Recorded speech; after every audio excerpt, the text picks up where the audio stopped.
Hey, y'all. Welcome. Happy Saturday to you. Listen, I took a break from working in the garden. Don't worry about my hair. Don't worry about any of that, okay? Pay attention to the message, y'all. I took a break from working in the garden.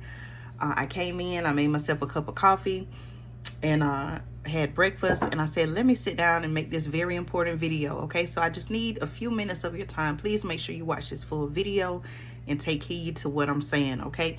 Y'all, listen, you know, on the channel here, I talk about unusual weather patterns. I talk about, even in my area, I'm in the South, I'm in the state of Georgia.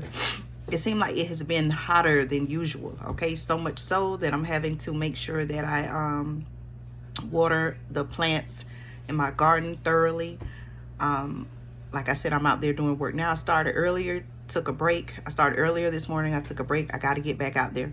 But listen, y'all, I want you to know that here comes El Nino, okay? Speaking of weather, speaking of severe weather, unusual weather patterns, I want you to know, here comes El Nino, okay?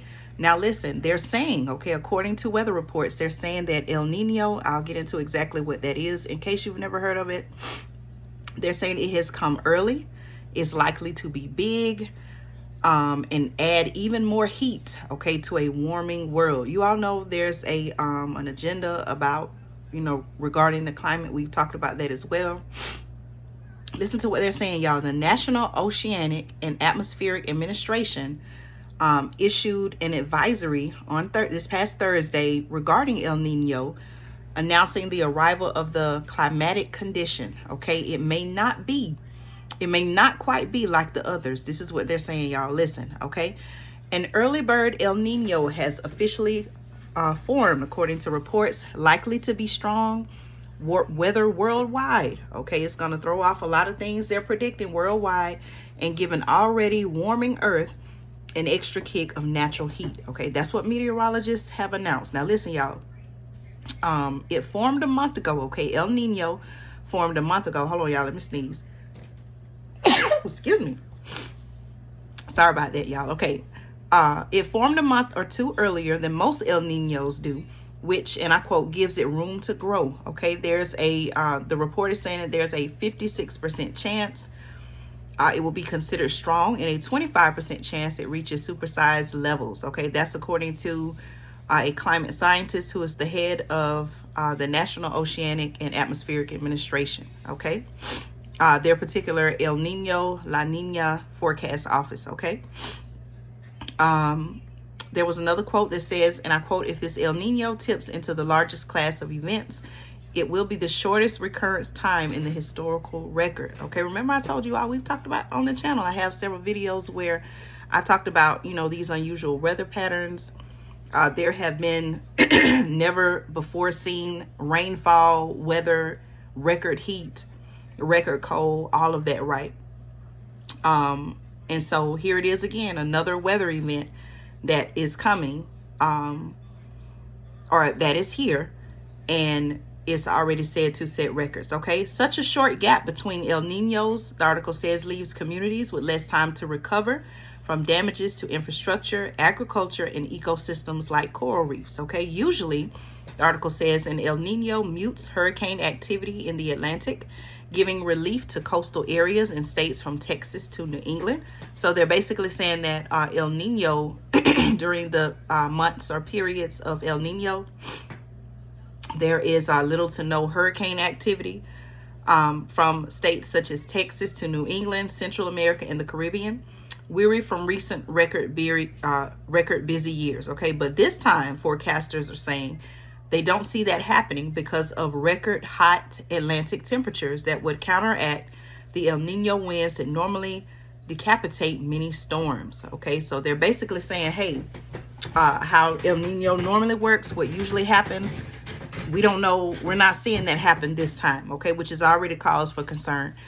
Stick around with me, y'all. Y'all may be wondering, okay, Andrea, why are you telling me this? Y'all, it sounds like no matter where you live in the United States, you know, this weather event is going to impact us all. So I want to let you know now so that you can continue getting, you know, your emergency food supplies, your survival needs. We know that anytime there's a threat of a storm, you have the threat, or anytime there's a threat of severe weather storms, things like that, natural disasters potentially, you know, there's always a risk of losing power, going without, going without power for an extended period of time. You still have to be able to eat, still have to be able to carry on with daily life. So I want to let you know that this is what weather forecasters are saying are coming based on their models that they use and looking at patterns. Please make sure that you and your family are ready, okay? Hurricanes, the article says, hurricanes strengthen and grow when they travel over warm sea water, and the tropical regions of the Atlantic Ocean are exceptionally warm, okay? All right. So this year, the NOAA and others are predicting a near average Atlantic hurricane season, okay? So basically, El Nino is not going to reduce the amount of hurricanes that normally it would do, okay? It says they're predicting a near average Atlantic hurricane season. Okay, in the past, the article says a strong El Nino has led to record global warmth. Like in 2016 and 1998, scientists earlier this year had been saying next year is more likely to set a record heat. Okay, especially because El Ninos usually reach peak power in the winter. But this El Nino started even earlier than usual. I wonder why that is, y'all. How is it that it started sooner than it should have? Okay, El Nino and El Nino. If you wonder, okay, Andrea, why haven't you told us what El Nino is? Here's this part, okay? I'm about to tell you. An El Nino is a natural, temporary, and occasional warming of part of the Pacific that shifts weather patterns across the globe, often by moving the airborne paths for storms. Okay, I'm gonna repeat that again, y'all. What is El Nino? An El Nino is a natural, temporary, and occasional warming of part of the Pacific that shifts weather patterns across the globe. This is just not national, this is global, okay? And it often does so by moving the airborne paths for storms, okay? The world earlier this year got out of an unusually long-lasting and strong La Nina, El Nino's flip side with cooling, that exacerbated drought in the U.S. West and augmented Atlantic hurricane season. Okay, what this in some ways means is that some of the wild weather of the past 3 years, such as droughts in places, will flip the opposite way. So again, y'all, they're telling us, okay, because of this occasional natural, temporary, occasional warming of part of the Pacific that started earlier than usual, they're telling us that we're going to see basically like some flip-flop weather, more unusual weather and weather patterns happening in areas where maybe that wouldn't normally take place, okay? Here's a quote speaking about South America. If you've been suffering, here's a quote, and I quote, if you've been suffering 3 years of profound drought like in South America, then a tilt toward wet might be a welcome to development, okay? You don't want flooding, but certainly there are portions of the world that may benefit from the onset of El Nino, okay? For the next few months, the article says during the northern summer, El Nino will most be felt in the southern hemisphere with, and I quote, minimal impacts in North America, okay? El Nino strongly tilts Australia toward drier and warmer conditions, with northern South America, the areas of Brazil, Colombia, and Venezuela likely to be drier, and southeast Argentina and parts of Chile likely to be wetter. Okay, she said India and Indonesia also tend to be dry through August in El Ninos.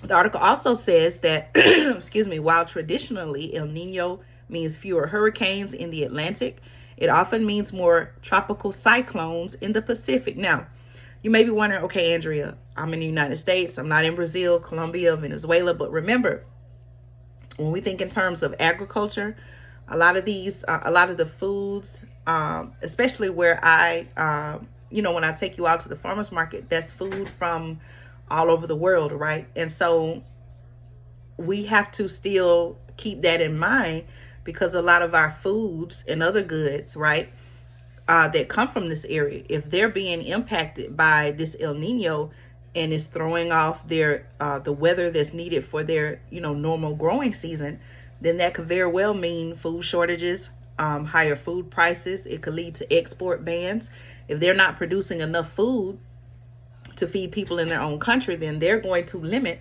the amount of food, or say, hey, we're not going to be able to export food, or they're going to limit the amount of food that's exported.